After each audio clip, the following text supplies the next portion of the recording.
Вітаю! Цей пляцок створений не для новачків і не кожному під силу, бо то не штука мати терпіння, щоб накачати справжню гору тонесеньких коржів. Але якщо ви мрієте отримати щось особливо смачне та неповторне, то він створений саме для того і тому саме для вас. Гарантую, що він надійно пропишеться у вашому записнику, поряд з найкращими рецептами, які передаються у спадок. Тож до роботи. Для тонесеньких шоколадно-медових коржів у товстостінну каструльку викладіть 140 грамів меду. Краще, щоб це був ароматний мед темних сортів. Докладіть до нього 200 грамів дрібного цукру, 65 грамів темного какао та 140 грамів вершкового масла жирністю 82%. А далі на плиту його. На мінімальному вогні, постійно помішуючи, прогрійте до розтоплення меду і масла. Проте до кипіння суміш не доводьте. Зупиніться, коли її температура стане приблизно 70-80 градусів Цельсія. Досипте 10 грамів харчової соди, це 1 чайна ложка плюс ще третина чайної ложки, і ретельно перемішайте. Маса почне збільшуватись в об'ємі. Відразу зніміть з вогню і дайте трішки охолонути. Тим часом у чашу для збивання викладіть 3 яйця середнього розміру. І далі нехай трішки попрацює техніка. Збивайте на середніх обертах міксера приблизно 1 хвилину до утворення злегка пінної маси. А далі влийте до теплої шоколадної маси і ретельно перемішайте. На цьому етапі увесь цукор повинен розчинитися. Поступово, порціями, по кілька столових ложок починайте вмішувати просіяне борошно. Вага вмішаного борошна у мене була 530 грамів. У нас повинно вийти дуже ніжне та м'яке, але при цьому еластичне тісто. Не потрібно вмішувати зайвого борошна, бо тісто в процесі охолодження і так саме ставатиме трохи тугішим. Відразу зважимо усе тісто. Його вага 1 кг і 220 грамів. Нам потрібно розділити його на 20 шматків. Тому приблизна вага одного шматка тіста буде 62 грами. Сформуйте із кожної частини кульку і викладіть в один ряд на злегка припорошену борошном поверхню. Обов'язково накрийте зверху харчовою плівкою і тримайте увесь час у теплому місці. Ми будемо пекти пляцок розміром 18 на 28 см, тому дуже зручно вирізати із паперу прямокутник такого ж розміру. На нього викладіть лист пергаменту, а на пергамент 1 кульку тіста. Накрийте тісто харчовою плівкою і починайте розкачувати. Завдяки плівці тісто швидко та легко можна розкачати ідеально тонкий, майже прозорий пласт. А завдяки нижньому листу паперу, який просвічується через пергамент, ми приблизно будемо орієнтуватись, до якого розміру розкачати тісто. Плівка знімається із тіста ідеально. Прикладіть зверху на тісто нашу заготовку із паперу і виріжте пласт потрібного розміру. Відділіть відрізане тісто. Щедро поколіть корж виделкою. Усе, в духовку його.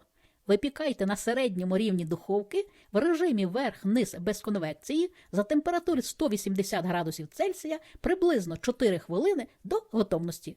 За цей час ви якраз встигнете розкачати наступний корж. Тут важливо не перепекти ці коржі, адже після охолодження вони і так стануть твердішими.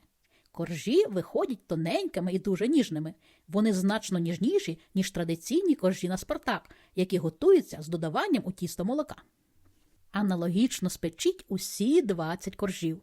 Це займе у вас приблизно 1,5 години часу. Тому я раджу розділити роботу над цим пляцком на 2 дні.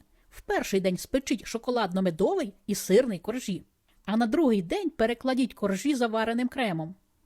Друзі, нагадую вам про свої 2 чудові книги. У них найкращі рецепти пляцків, які вдаються з першого разу. До кожного пляцка велике, яскраве фото розрізу, щоб відразу бачити, як має виглядати. Якість друку, тверда обкладинка, подарунковий формат – усе зроблене з любов'ю до вас і до випічки. Для замовлення пишіть мені на Viber.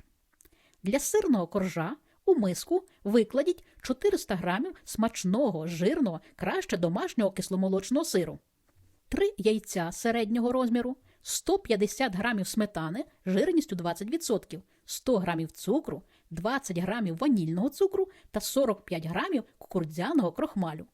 Занурювальним блендером подрібніть усе до абсолютно однорідної маси. Відразу підготуйте печиво Орео. 5 штук печива розламайте на невеликі шматки. Випікати сирний корж ми будемо у формі розміром 18 на 28 см, як і наші шоколадні коржі. Застеліть дно форми якісним пергаментом. Висота бортиків форми повинна бути не нижче 4 см. Перекладіть тісто у підготовлену форму. А далі лопаткою розрівняйте по усій площі. На сирну масу рівномірно розкладіть шматочки печива, а потім втисніть їх лопаткою вглиб сирної маси. Знову розрівняйте лопаткою вверх. Для красивого зрізу цього коржа важливо саме втискати печиво у викладену сирну масу, а не перемішувати із сиром і потім лише викладати у форму. Усе, в духовку його. Випікайте на середньому рівні духовки за температури 160 градусів Цельсія приблизно 25-30 хвилин до готовності. Теж не перепечіть цей корж. Він має повністю схопитись, але не стати сухим. Нехай охолоджується у формі аж до завтрашнього дня. А завтра приготуємо смачний крем. Для нього у товстостінний банячок налийте 600 мл молока. Докладіть 600 грамів сметани жирністю 20-25%, 400 грамів цукру, 4 яйця середнього розміру та 80 грамів кукурудзяного крохмалю. Вінчиком гарненько усе перемішайте. Маса повинна стати однорідною. А далі на плиту його. На мінімальному вогні чи навіть на водяній бані, постійно помішуючи, доведіть масу до кипіння. А після першого бульк проваріть ще 20-30 секунд. Маса повинна набути консистенції густої манної каші. Зніміть з вогню і перелийте у інший широкий посуд. Накрийте в контакт харчовою плівкою і залишіть, поки не охолоне до кімнатної температури. Маса за цей час стане трішки густішою. У чашу міксера викладіть 400 грамів м'якого масла кімнатної температури жирністю 82%. Збивайте спочатку на нижчих, а потім на вищих обертах міксера 7-8 хвилин до світлої, дуже пишної маси. І тільки після цього знизьте оберти міксера до мінімальних і порціями по столовій ложці починайте додавати заварену масу, аж поки вона не закінчиться. Крем виходить дуже ніжним та пишним. Лише на цьому етапі за бажанням вмішайте 15 мл смачного алкоголю. Я омішала амаретто. І круговими рухами зробіть буквально кілька ніжних обертів лопаткою. Ні в якому разі не робіть це міксером або інтенсивно чи довго лопаткою, бо від зайвої вологи крем відразу розшарується. Нам потрібно розділити крем на 21 частину. На кожен шоколадний корж ми використаємо по 100 грамів крему. Отже, на підложку викладіть один шоколадно-медовий корж.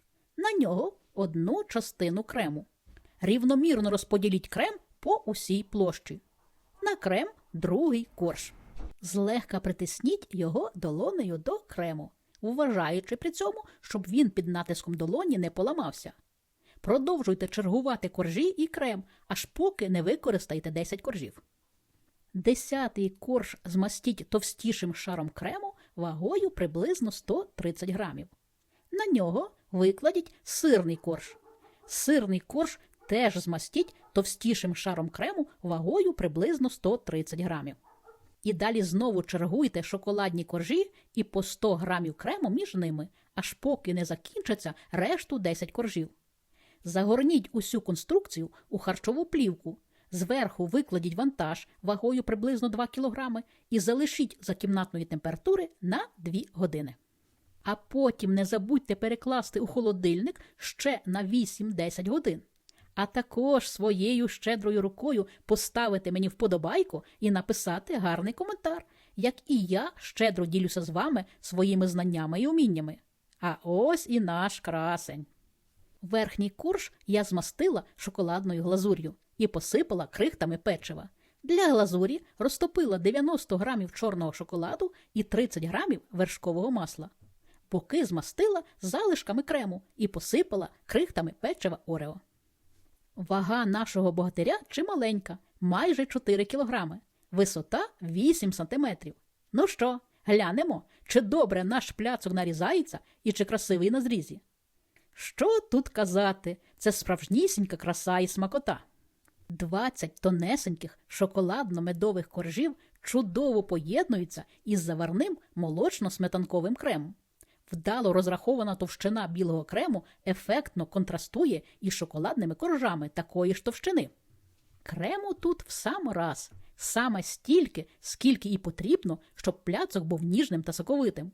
А серединка цього пляцка із ніжного сирника та печива Орео стала справжнісінькою родзинкою, як смаковою, так і естетичною. Пляцок хоч і достатньо високий, але чудово нарізається на величезну кількість порційних шматочків для подачі. Шматочки виглядають дуже ефектно і відразу притягають до себе погляд. Викликають захоплення та оплески для господині, яка його приготувала. А ще це справді дуже смачно. Готуйте і смакуйте, бо ми того варті.